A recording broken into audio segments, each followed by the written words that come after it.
자, 말라기가 그 다르게 보는 그 마음, 그게 회개라 그랬어요. 메타노에오, 노에오, 그게 다른 마음으로 보게 하다라는 말이라고 했습니다. 그 마음을 이렇게 얘기해 줬어요. 그분이 그 마음 주러 올 거야. 이렇게 한번 보세요. 말라기 4장 4절. 너희는 내가 호렙에서 온 이스라엘을 위하여 내 종 모세에게 명한 법, 곧 율례와 법들을, 자, 말씀입니다. 토라예요. 이걸 기억하라 그래요. 여러분, 이 기억하라라는 말이 생각해내야 돼 이런 말이 아니라 자칼이라는 말이에요. 이게요.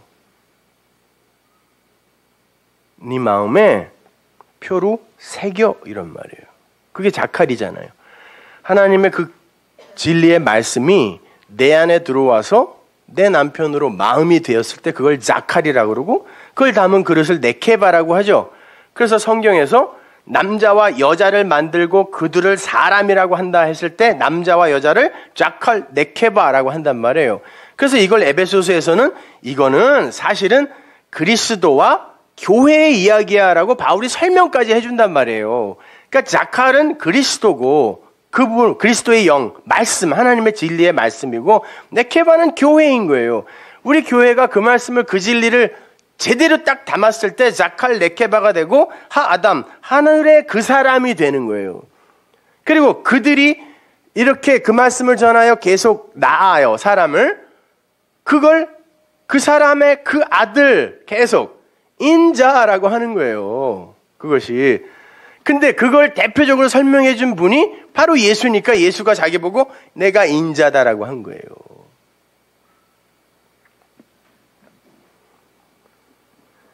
자, 근데 어떻게 그 마음을 새긴다 그래요? 너희들 힘으로 안 되니까 내가 엘리야를 보낼 거야 그래요. 여러분, 엘리야라는 단어는 성경에서 나오는 이름은 그냥 단순히 여러분이 이름으로 생각하시면 안 된다 그랬습니다. 자, 요게 엘리야인데요. 요 엘은 여러분이 잘 아시는 하나님이라 뜻이죠. 알라 할 때 알, 뭐 다 이거예요. 알.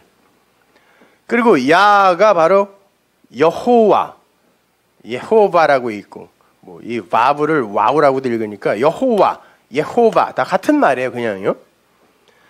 요 야가 요 여호와의 추각형이란 말이에요. 그러면 엘리야라는 말 자체가 뭐냐면은 여호와의 하나님 이런 말이에요. 그러면 여호와는 뭐예요? 말, 소리입니다. 말, 소리입니다. 내 말을 줄 거야. 근데 어떻게? 네 말로.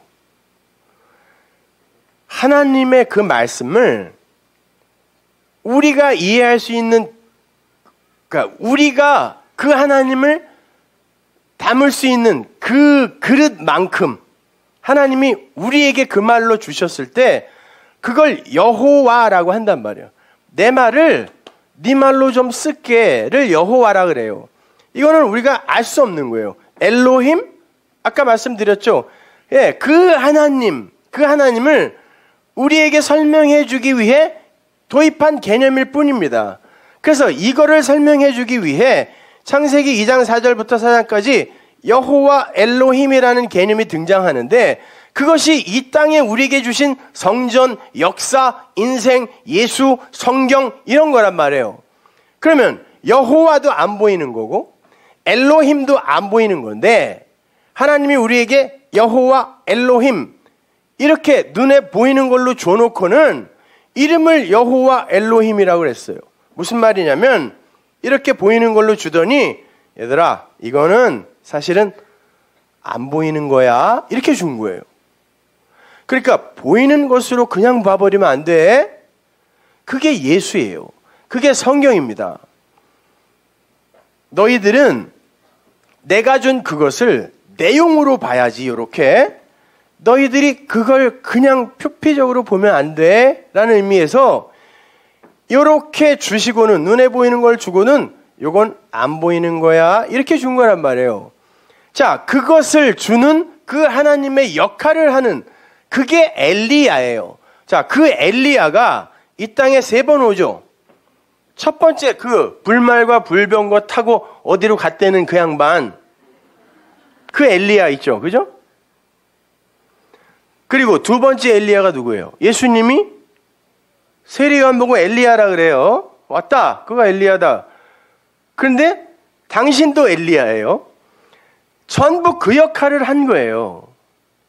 하나님의 말씀을 그들에게 주어 그 말씀을 내 안에 그 하나님을 내 안에 마음으로 갖게 하는 역할을 하는 그게 엘리야예요. 그 엘리야를 너희에게 보내어서 내가 그 마음을 줄 거야. 이렇게 이야기한단 말이에요. 그 마음을 바꿔줄 거라는 거예요. 근데 여기 한번 보세요. 5절 보라 여호와의 크고 두려운 날이 이르기 전에 내가 선지 엘리야를 너에게 보내리니 그가 아비의 마음을 자녀에게로 돌이키고 이게 회개예요. 슈부 메타노예요. 똑같은 단어예요. 그거를 히브리어로 바꾸면 슈부거든요. 돌이키게 하고 자녀들의 마음을 그들의 아비에게로 돌이키게 하겠다는 거예요. 그리 돌이키지 아니하면 두렵건대 내가 와서 저주로 그 땅을 칠 거다. 이게 끝이에요. 구약의 끝입니다. 그러면 그 마음을 돌이키는 어떤 이가 와야 되잖아요. 그분이 예수라니까요. 마태복음 1장 빛이 왔다. 오는 거예요. 근데 그 슈부라는 단어에서 쉐부엘이라는 단어가 나오는데요. 그 단어가 뭐냐면 제가 여기 써놨죠. 써놓는데 요 엘이 하나님이잖아요. 쉐부가 뭐라 그랬어요? 돌이키다, 회개케 하다. 그죠? 근데 이렇게 붙여 써버리면 뭐냐면 하나님의 포로 이런 뜻이에요. 그러면 여러분이 회개를 하게 되면 어떻게 돼요? 하나님의 포로가 되어 그분에게 끌려가는 거예요. 그걸 회개라고 한다니까요. 그래서 누가복음에서도 하나님이 회개를 설명하시는데 그분이 잃어버린 이가 찾아가지 두라크마가 나 여기 있어요 하고 주인을 찾아오지 않는다니까요. 잃어버린 양이 주인님 어디 계세요 하고 찾아오는 게 아니라 주인이 찾아가서 어깨에 메고 오는 거예요. 그리고는 잔치가 벌어지는 거란 말입니다. 그 이야기가 세리 레위의 이야기와 똑같은 거고 또 누가복음 15장의 그 세리 이야기와 또 똑같은 거란 말입니다. 그게 구원이란 말이에요. 자, 그 마음은 새 언약에서도 여러 번 반복하여 제시되었던 바로 그 마음이에요. 그 마음이. 한번 보세요. 하여튼 우리가 수십 번 찾아서 읽었는데 읽을 때마다 새로워. 그래서 자꾸 읽는 거예요, 우리가요. 한번 보세요. 에스겔서 36장 25절. 맑은 물로. 이제는 우리가 단어의 개념을 하나하나 알아가면서 이제 성경의 내용들이 좀 명쾌해지지 않아요? 자, 맑은 물은 뭐예요? 깨끗한 물. 진리의 말씀입니다. 너희에게 뿌려서 너희로 정결케 하되 그게 그 물로만 정결케 될 수 있는 거예요. 그래서 신약 때에도 정결 예식을 행하는 항아리에 항상 물이 들어있는 거고 성전 마당에도 물두멍에 물이 있는 거예요. 그걸로 깨끗이 돼야 성소로 들어갈 수 있는 겁니다. 정결케 하되 곧 너희 모든 더러운 곳에서와 모든 우상을 섬김에서 너희를 정결케 할 것이며 우상 섬김, 아까 고린도서에서 우리가 찾아 읽은 것 중에 한 대목이 나왔습니다. 또 새 영을 너희 속에 두고 요한복음의 말로 바꾸면 이 영이 말이요 생명이다 그랬습니다. 그러니까 말씀, 로고스요 생명이다 그랬어요. 자, 새 영을 너희 속에 내 말씀을, 내 말을, 내 영을 너희 안에 두고 새 마음을 너희에게 주되 그게 새 마음을 주는 거라는 말이에요.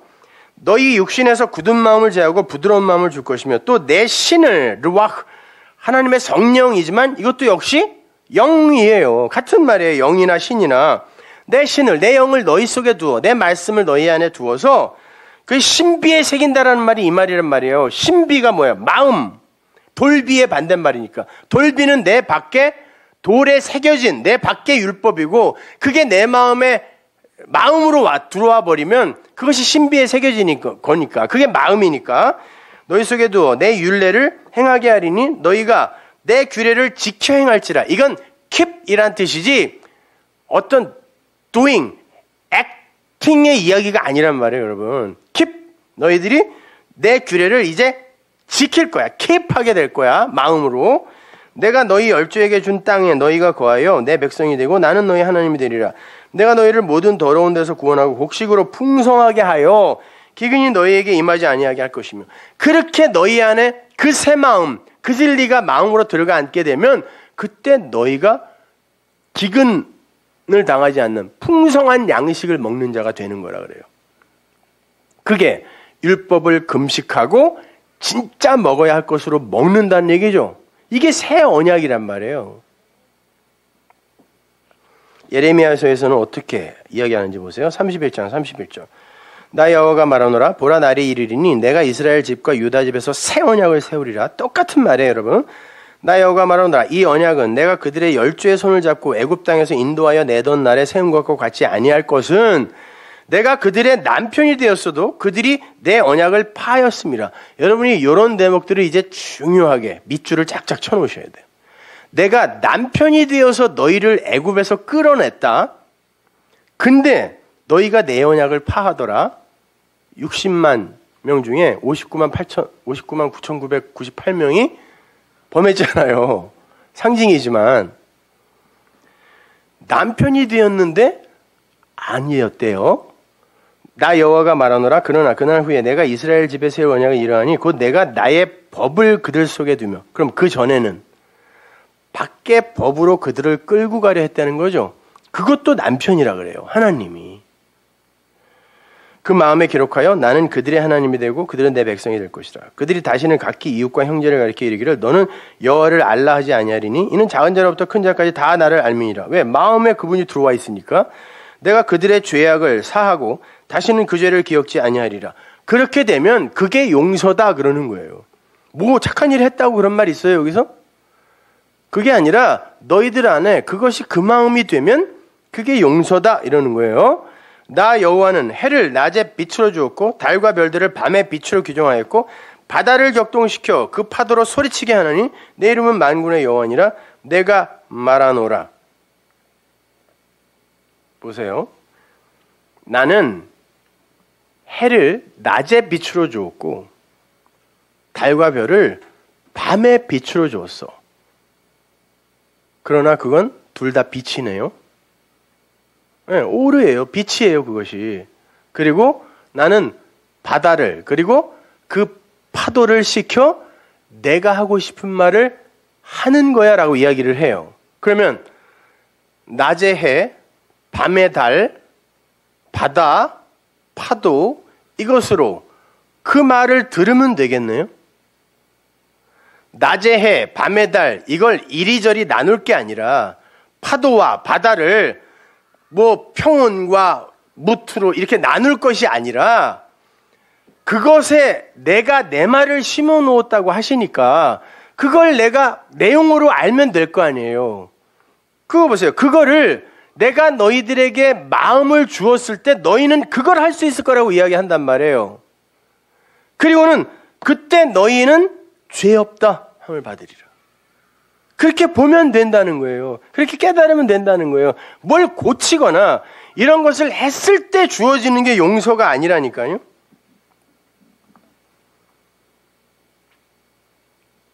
그걸 에스겔서와 연결하면 그게 바로 참된 양식을 풍성하게 먹는 거야 이런 말이란 말이에요. 그런데 그걸 그냥 표피적으로 율법적으로 문자적으로만 받아버리면 그게 진짜 먹어야 할 것을 못 먹는 금식이야. 그러니까 봐라. 신랑인 내가 와 있는데 너희들은 금식한다고 아무것도 안 먹네. 그러나 이 레위, 이 세리는 나와 함께 먹는다. 이가 산다란 뜻이에요. 바리새인들 서기관들아 너희들은 신랑이 남편이 왔는데 안 먹네. 그러나 이들은 먹는다. 레위가 이제 자카이오스 삭개오가 될 거니까. 온전한 자가 될 거니까. 그래서 주님이 나는 의를 강권하러 온 것이 아니라 죄를 다른 마음으로 보게, 다르게 보게 만들러 온 거야. 이렇게 말씀하신 거예요. 주님은 세리라는 그 표피적 인물을 그저 죄인으로만 보고, 왜 선하게 마음으로 보면 그냥 죄인이죠 뭐 그거. 야, 조승이 몇십 명 죽인 나쁜 놈, 유 모시기 사람을 그냥 토막을 쳐서 뭐 인육을 팔아먹고 그랬다면서요. 여러분, 그 이름 안에서 나를 봐야지. 여러분이 그 사람들을 나와는 정말 다른 진짜 나쁜 놈 이러고 있으면 여러분은 아직도 용서가 뭔지를 모르는 거예요. 왜 모든 우리 신앙의 선배들이 내가 죄인 중에 계십니다 라고 이야기를 하고 갔겠어요? 우리는 저놈이 죄인 중에 계시죠 이러고 있는 거예요. 그리고 그거를 아주 성실하게 그리고 선명하게 증명할 수 있는 일을 신앙이 좋다 이렇게 평가해 준다니까요.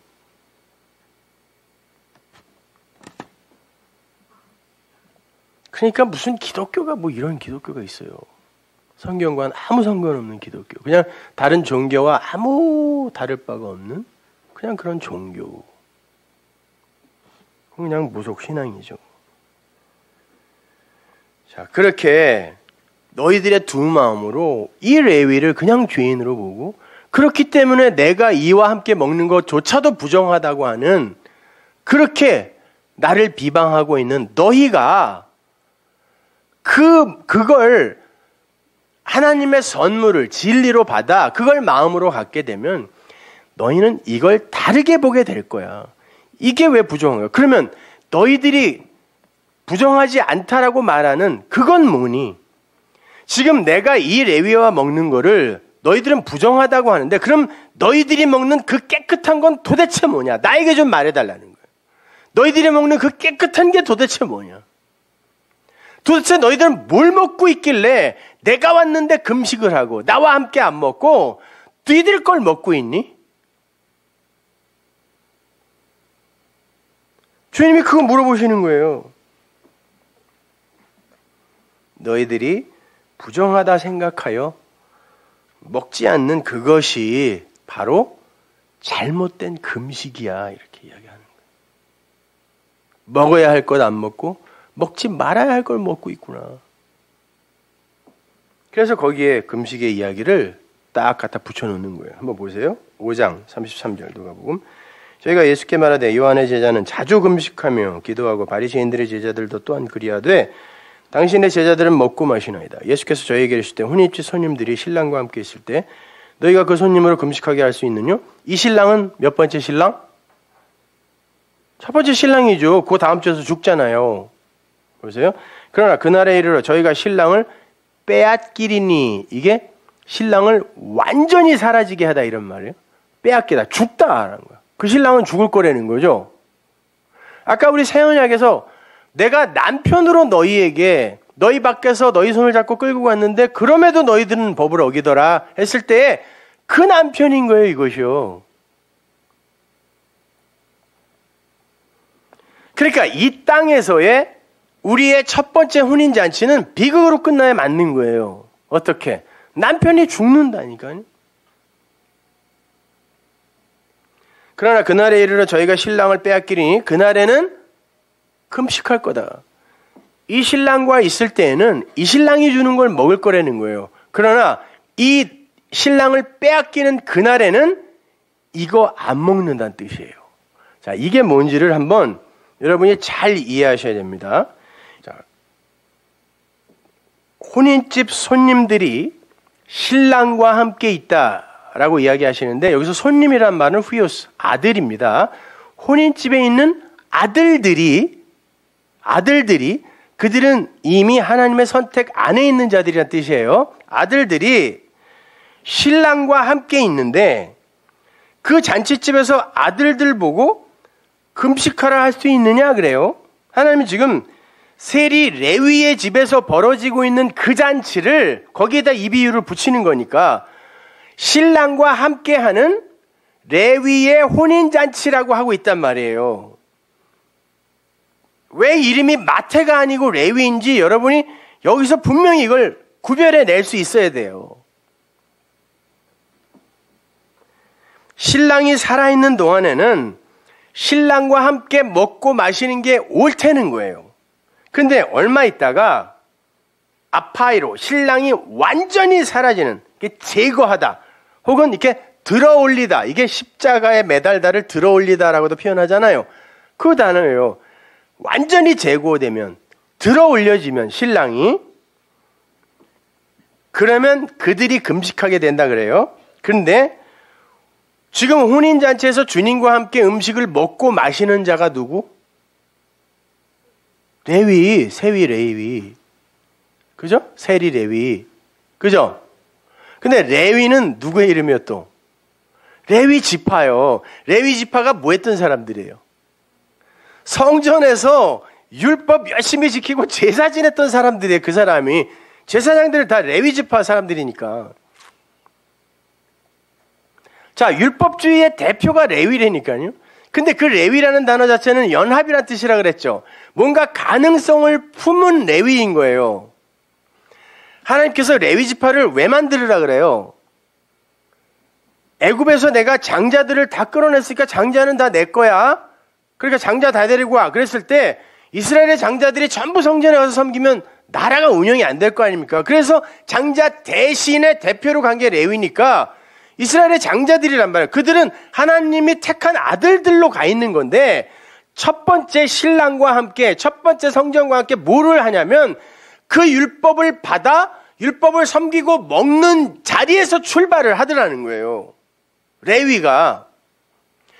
생각해 보세요. 그게 없이 어떻게 진리를 알아요? 아니, 의라는 게 이 땅에 묵시 속에 의라는 게 없는데 죄가 없으면 이게 없는데 뭘로 이걸 설명하냐고요. 마찬가지인 거예요. 레위, 하나님과 연합되어 하나님의 아들들이 될, 장자들이 될 그들은 그 성전에서 첫 번째 남편인 그 율법을 먹고 마시게 되어 있어요. 처음에. 그러나 결국은 자카이오스로 완성이 되는 그런 자들이란 말입니다. 그런데 그 레위와 함께 그 레위 이외의 다른 모든 이들도 그걸로 먹어요. 똑같은 걸로 먹는다니까요. 신랑이 왔지만. 그러나 이들은 이걸 먹고 이게 나를 살리는 게 아니라 죽이는 거구나라고 깨달아 그걸 내용으로 먹는다는 이야기예요. 그래서 신랑이 왔을 때 다 똑같이 먹는데 그들은 이걸 진리로 먹는다고 이야기하고 다른 이들은 너희들은 그걸 그대로 먹어버리니 못 먹는 거구나. 금식한다라고 하는 거예요. 그래서 율법으로 열심히 행하는 그걸 주님이 그걸 금식이라고 한다니까요. 왜 금식하고 있어? 먹어야지라고 이야기하는 거예요. 근데 이들도 똑같이 율법으로 먹었는데 이들은 그거를 이제 진리로 화하게 만들 수 있는 그런 자리로 불림을 받은 자란 말이에요. 이 레위는. 자, 하나님의 택한 백성들은 첫 번째 신랑이 주는 그 율법이라는 양식을 먹고 어디서 나오죠? 애굽에서 나옵니다. 맞아요? 어린 양. 우리가 그 혼인잔치의 그 남편을 어린 양이라고 하잖아요. 애굽에서 나올 때 뭐 먹고 나오냐고요. 어린 양 고기 먹고 나오잖아요. 그러니까 첫 번째 남편의 그 고기를 먹고 나오는 거예요. 그걸 양식으로 먹고 나온다니까요. 유월절 고기, 십자가 이전에 예수가 주시는 그건, 그 말씀은 다 유월절 어린 양 고기적 말씀인 거예요. 그래서 그 말씀을 먹고 아무도 못 살아난 거예요. 다 도망갔다니까요. 수제자까지. 그 고기는 먹고 살아나는 고기가 아닌 거예요. 그래서 애굽에서 60만 명이 전부 죽는 겁니다. 자, 그곳에서 나와서는 이제 그 고기는 먹으면 안 되죠. 그래서 주님이 고기 주세요, 고기 주세요 하는 그들에게 매출하기를, 그것도 새입니다. 성경에서 새는 항상 율법을 상징한다 그랬어요. 공중의 새. 근데 어디서 몰고 온다 그래요? 바다에서 몰고 온다 그럽니다. 아래의 바다. 바다에서 몰고 온 그 새를 주어 그 고기가 이 사이에 끼기도 전에 다 죽였다 이렇게 이야기한다. 고기를 준 게 아니란 말이에요. 이 사이에 끼기도 전에 죽은 게 뭘 먹은 거예요, 그게. 양만 올린 거지. 그래요. 고기는 밤의 양식이고 만나는 아침의 양식이다라고 하나님이 말씀하시죠. 그럼 밤의 양식을 먹으면 죽습니다. 근데 자꾸 고기 달라 그러니까 그래 줄게 라고 주워놓곤 그걸 먹는 족족 죽여버린 거예요, 다. 그러면 다시 유월절 어린 양의 그 첫 남편이 주는 그 고기를 다시 먹으면 돼요, 안 돼요? 안 돼요. 그것으로 먹으면 안 돼요. 그걸 어린 양의 피로 다시 마셔야 되는 거예요. 그러니까 떡을 먹은 다음엔 포도주를 마셔야 되는 거예요. 이게 순서로 나와 있다니까요. 떡과 포도주 함께 먹는 거 아니에요.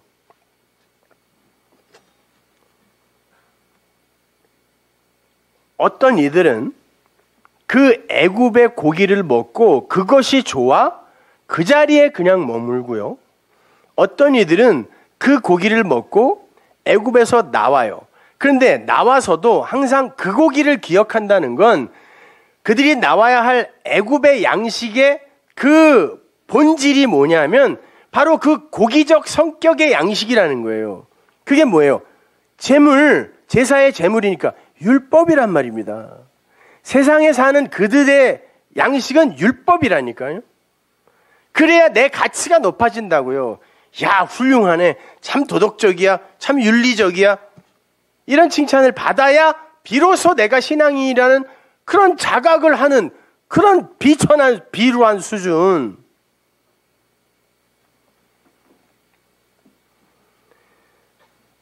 그런데 그 첫 번째 신랑은 반드시 죽는다 그래요. 그게 로마서 7장의 이야기예요. 다시 한번 보세요. 로마서 7장 1절. 다 끝났어요. 형제들아, 내가 법하는 자들에게 말하노니 너희는 율법이 사람의 살 동안만 그를 주관하는 줄 알지 못하느냐? 남편 있는 여인이 그 남편 생전에는 법으로 그에게 매인받으나 만일 그 남편이 죽으면 남편의 법에서 벗어났느니라. 그러므로 만일 그 남편 생전에 다른 남자에게 가면 음부라 이르되 남편이 죽으면 그 법에서 자유케 되나니 다른 남자에게 갈지라도 음부가 되지 아니하느니라. 그러면 내 형제들아, 너희도 그리스도의 몸으로 말미암아 율법에 대하여 죽임을 당하였으니 이는 다르니 곧 죽은 자 가운데서 살아나신 이에게 가서 죽은 자 가운데서 살아나신 이가 누구예요? 두 번째 남편이에요, 이거? 그리스도요. 죽은 첫 번째 남편은 육적인 예수를 이야기하는 거예요. 첫 번째 남편. 우리로 하나님을 위하여 열매를 맺히게 하려 함이라. 이 열매는 물론 생명 열매죠. 우리가 육신에 있을 때는 율법으로 말미암는 죄의 정욕이 우리 지체 중에 역사하여 우리로 사망을 위하여 열매를 맺게 하였더니 사망은 여기서 다나토스입니다. 그러니까 진리로 죽는 거 이야기하는 거죠. 이제는 우리가 얽매였던 것에 대하여 죽었으므로 율법에서 벗어났으니 이러므로 우리가 영의 새로운 것으로 섬길 것이요 의문의 묵은 것으로 아니할지니라. 영의 새로운 것, 진리의 말씀이죠. 자, 그것으로 우리는 이제 섬기게 되는 거예요. 섬긴다라는 것 자체가 그 말씀을 흘려주는 거니까. 나에게, 이웃에게. 그동안 여러분이 이 내용을 원색적으로 받을 그릇이 되지 못해서 제가 자꾸 이렇게 저렇게 애둘러서 설명을 해드렸는데 이제는 여러분이 로마서 8장까지를 다 공부했고 산상수훈을 반 이상 공부를 했기 때문에 제가 이제 원색적으로 던질 수가 있어요. 여기 보면 율법과 율법을 아는 자들아라고 이야기하죠. 그럼 율법과 죽었다가 다시 살아나신 이라는 그리스도의 영, 성령 두 개념이 대조가 되고 있어요. 그렇죠? 그래서 우리는 그냥 그래 율법 그건 나쁜 거, 성령 좋은 거 이렇게만 생각했단 말이에요. 근데 한번 보세요. 율법이라는 것을 죽어야 할 첫 번째 남편이라 그래요. 그러면 아까 우리가 누가복음 5장에서 주님이 하신 말씀과 연결해 보세요. 그 죽어야 할 첫 남편이 누구예요? 혼인집에서 레위와 잔치하고 있던 그 신랑이죠. 근데 그 신랑은 반드시 죽어야 된다 그래요. 그러면 그 신랑은 뭘로 죽은 거예요? 율법으로 죽은 거예요. 뭘 주고? 율법의 양식을 풍성히 던지고 그러나 거기에 진리라는 내용을 담아서 유월절 어린 양으로 죽어버리는 육적인 예수를 가리키는 거예요. 그 육적인 예수가 살아있으면 나를 위해 그렇게 큰 일을 해주신 그분을 늘 그분께 감격하고 그분을 칭찬하고 그분을 섬기느라 우리는 또 율법의 종이 되는 거예요. 그래서 성경에 주님이 말씀하신 거예요. 그 남편은, 첫 번째 남편은 반드시 죽을 거야. 반드시 죽을 거야. 그리고 니들 마음 안으로 들어오는 그리스도의 영으로 다시 오신다는 거예요. 그건 내 안으로 들어온다는 거죠. 그러니까 내가 내 밖에 두고 섬길 존재를 없애버리겠다는 뜻이란 말입니다. 선악 구조 속에서 여러분이 반드시 해결해야 될 게 뭐라 그랬어요? 선악도 그렇지만 남여, 신인도 반드시 벗어나야 할 선악 구조인 거예요. 그래서 성경이 하나님과 내가 연합된다, 하나가 된다, 내가 네 안에, 네가 내 안에, 자꾸 이런 개념을 말씀하시는 거예요. 그리고 남자와 여자를 하나로 묶어서 사람이라고 단수로 이야기를 해버리는 거고, 그러니까 남자 여자를 자꾸 차별하고 구별하고 그래서는 안 된다니까요.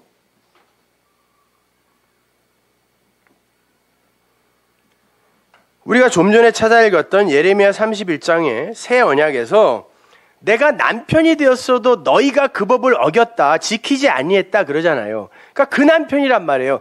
그러면 이 남편은 필요가 없어요. 죽어야 된단 말이에요. 그러면 이 남편이 내 안에 진짜 남편으로 연합되는, 다시는 끊어지지 않을 그 영으로 내 마음에 새겨질 남편으로 들어오려면 첫 번째 율법인 내 밖에 남편은 죽고 그 남편이 의미하던 그 내용이 진리로 내 안으로 들어와야 되는 거예요. 그를 그리스도인이라고 하는 거예요.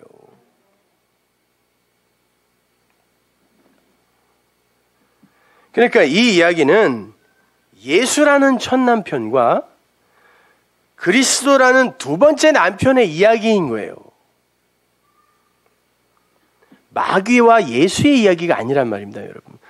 우리는 항상 그런 거에 묶여 있어요. 주님이 요한복음 7장에서 그 성령을 뭐라 그래요? 배에서 흘러나오는 생수다 그런단 말이에요. 그러니까 신랑과 함께 혼인잔치에 참여하게 될 연합의 존재들, 그 레위들, 즉 유월절 어린 양이라는 율법의 고기를 하나님의 뜻 안에서 제대로 먹은 자들 있죠. 제대로 먹은 자들은 반드시 이제 그 남편과, 첫 번째 남편과 먹었던 그 고기를, 그게 뭔지 알았으니까, 율법이 뭔지 알았으니까 이제 그 남편이 죽으면 금식하고 그거 안 먹고 다른 것으로 먹게 된다는 그런 말이에요. 율법으로 이제 안 먹고 그 고기가 의미하는 바가 무엇인지 알았으니까 이제 애굽에 그 고기 주세요, 그 고기 주세요 안 그러고 반석에서 나오는 그 생수로 목을 축이면서 그 물이 나를 살리는 거네요 라고 그걸 마시게 되는 거란 말입니다. 그래서 가롯 유다가 다른 제자들과 함께 떡은 먹어요. 그죠? 가롯 유다는 누구의 모형이에요? 유다라는 말 자체가 이스라엘 아닙니까? 그리고 예수님이 유다의 자손으로 오죠. 유다라는 것 자체가 가능성 없는 온 세상을 상징하는, 그게 나란 말이에요. 나. 그 유다가 12제자 안에 끼어 있어요. 그리고는 그 12제자와 함께 떡을 먹는다니까요. 근데 성경이 유다가 받은 조각만 부소니온, 부스러기라 그래요. 말씀을 덩어리로 먹지 않고 부스러기로 먹는 걸 율법으로 먹는다 그래요. 근데 성경이 기가 막히게 유다가 받은 떡 조각을 부스러기, 부소니온이라고 이야기하고 그거는 먹어요. 첫 남편, 그 레위라는 그 사람들과 함께 잔치를 벌였던 첫 남편이 준 그 고기, 그게 떡이라고 하잖아요. 그거를 먹는데 그는 밤으로 나가버려요. 같이 먹었는데 유월절 어린 양의 고기를 먹고 중다한 잡족으로 애굽에서 다 나왔는데 대부분이 다 그걸 잘못 먹고 광야에서 죽고 교회에서 죽고 거기에서 몇 명이 살아서 약속이 되어 약속의 땅으로 가는 거예요. 약속의 땅이 따로 있는 게 아니라 그들이 약속의 완성이 되면 그들이 밟는 땅이 약속의 땅이에요. 그리고 남아있는 제자들에게 주님이 뭘 줘요? 포도주를 준다니까요. 그때 유다는 그걸 못 마십니다. 그 말은 무슨 말이냐면 그걸 떡으로 먹고 그 고기를 먹고 그것이 바로 그리스도의 피구나. 그 피는 곧 물이라 그랬습니다. 그것이 바로 진리의 말씀이구나라고 알아먹지 못하면 그 고기 그 떡 먹고 다 죽는 거예요. 그래서 요한복음 6장에서 네 조상들이 광야에서 만나 먹고 다 죽었다. 만나 먹고 다 죽었다. 그거 살리려고 죽은 거 아닙니까? 예. 그런데 그걸 그냥 만나. What is this? 이게 뭐야? 모르면 그게 만나라는 단어의 뜻이에요. 히브리어로. 모르면 죽는다 이런 말이에요. 그걸 반드시 포도주로 마셔야 되는 거예요. 가룟 유다가 밤으로 떠난 그 뒤의 상황이 일어납니다. 마지막에 마가복음 14장 23절. 또 잔을 가지사 사례하시고 저에게 주시니 다 이를 마시매 가라사대 이것은 많은 사람을 위하여 흘리는 바 나의 피 곧 언약의 피니라. 이 언약 안에 들어있지 못한 이들은 아무리 말씀을 떡으로 고기로 먹어봐야 다 죽는 거예요. 언약의 피니라. 진실로 너에게 이르노니 내가 포도나무에서 난 것을 하나님 나라에서 마실레이야 새 것으로 마시는. 뭐예요 이게? 새 것으로 마시는 거. 성령이잖아요.